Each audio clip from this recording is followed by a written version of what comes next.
This psychiatric nurse just began her career 8 months ago, and she's already coming home from work feeling exhausted and burnt out.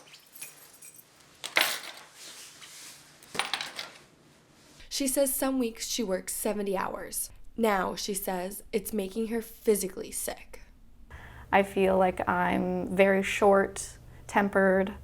I just feel tired, sometimes physically unwell. Like I just get to a point where I just don't want to do anything. Like I just want to lay in my bed for an entire day. I am standing in front of CAP, the Center for Adult Psychiatry here in Brandon. Here, many psychiatric nurses work and care for patients in crises. These crises can stem from an anxiety attack all the way up to suicidal ideations. When patients are in this crisis, they can cause harm to themselves and others if they don't get the proper care they need. Pamela Mebbs is an instructor of psychiatric nursing at ACC.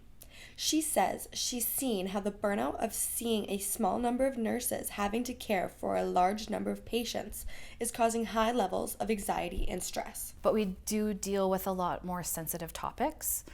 We deal with a lot of like mental illness, suicide, things like that. So, we're definitely at a high risk for burnout. There just aren't enough nurses for everyone that needs one. The Canadian population is 38 million, and 1/5 of them suffer from mental illness. And there are only 6,000 psychiatric nurses in Canada. Not nearly enough for the proper nurse-to-patient ratio.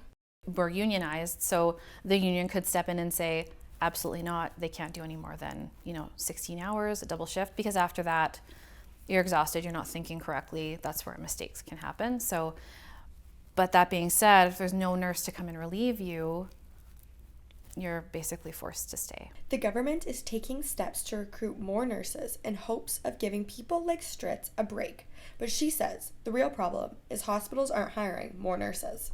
Funding's an issue from governments. Incentives, I think a lot of things are backwards.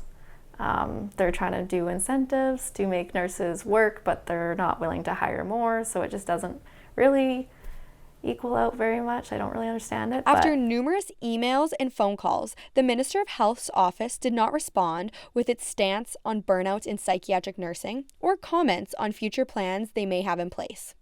For Westman This Week, I'm Sydney Houston, Brandon.